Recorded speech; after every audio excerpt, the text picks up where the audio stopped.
Bonjour, bienvenue sur iTech Out. Aujourd'hui, je vous présente la Polar M430. Il s'agit d'une montre de sport qui, comme beaucoup de montres de sport, a un GPS intégré, mais en plus a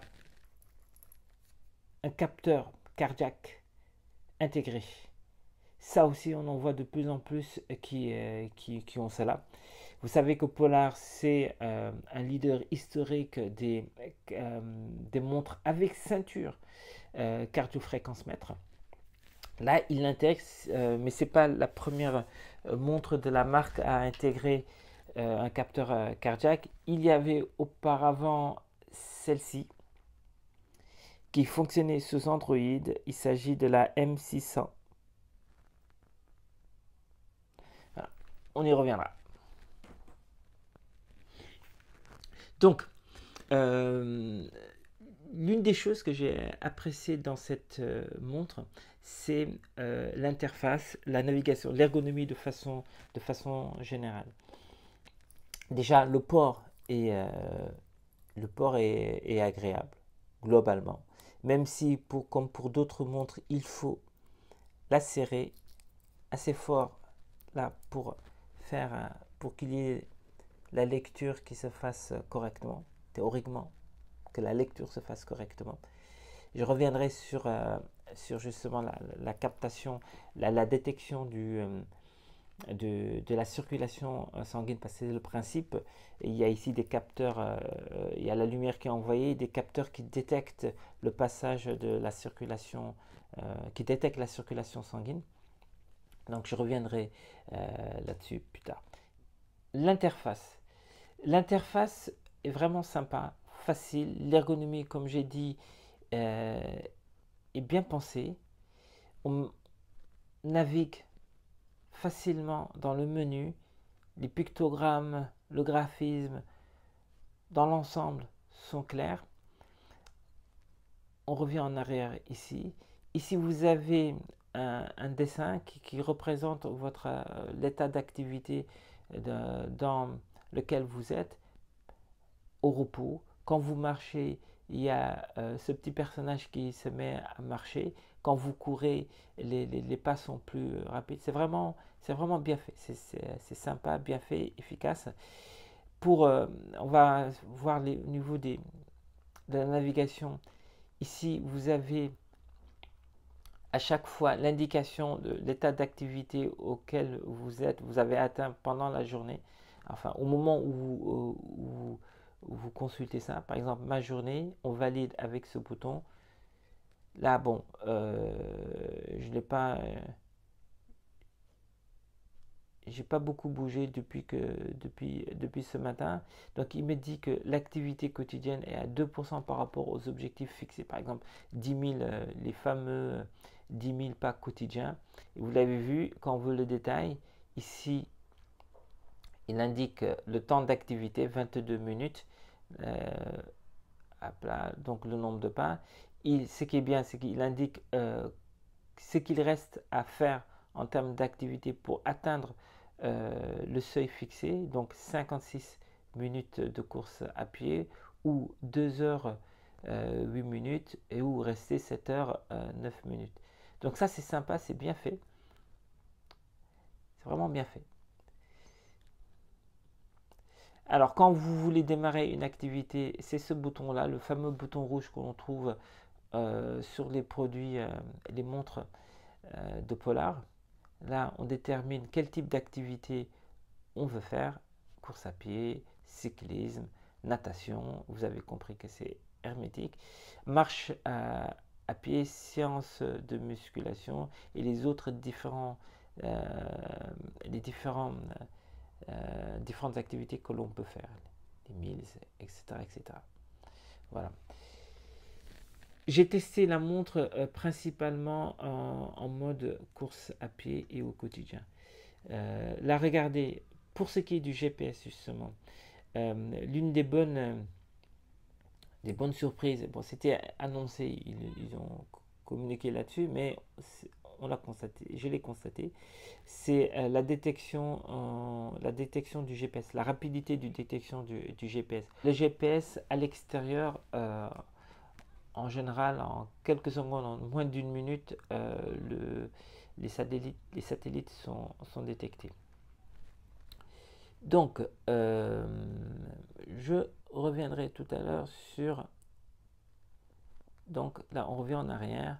Ici, le bouton pour la lumière, vous n'allez peut-être pas voir, mais c'est pour allumer la lumière. Donc là, aller en haut, en bas.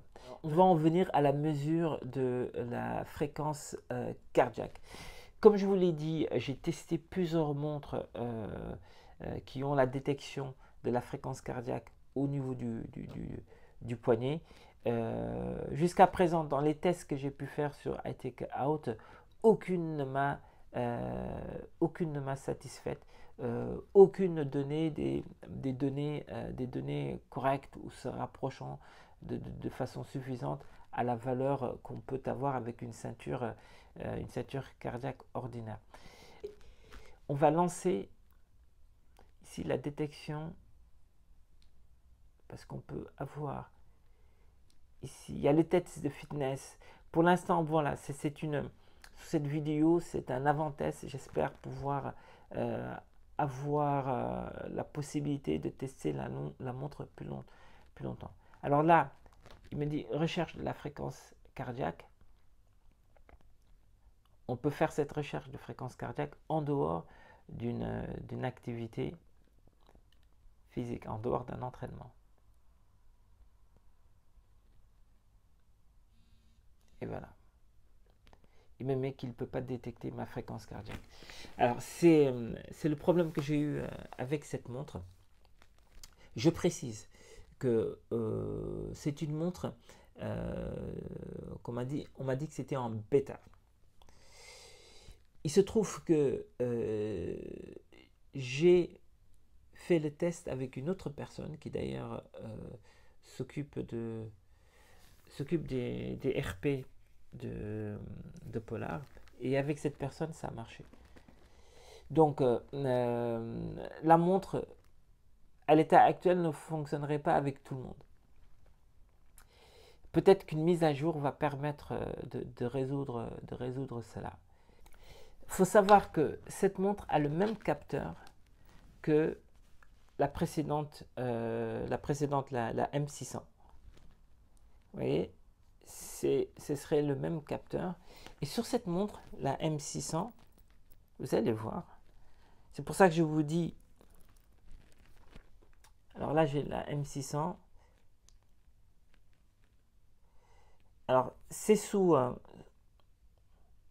la montre fonctionne sous Android, donc c'est pas la même navigation que sur une Polar classique. Alors là, il est en train de mesurer ma fréquence cardiaque. Et donc, cette montre, je l'ai testée et elle arrive à détecter la fréquence cardiaque. Vous voyez? Là, ça a été même assez rapide. Donc, si c'est le même capteur dans les deux montres, si c'est le même capteur dans les deux montres, et que l'une y arrive à détecter ma fréquence cardiaque, l'autre n'y arrive pas, peut-être que c'est un problème de software, de mise à jour. Donc j'aimerais amener cette précision pour vous dire que la montre peut être mise à jour. Et j'ai là la dernière version disponible, c'est celle, je vais vous la montrer d'ailleurs.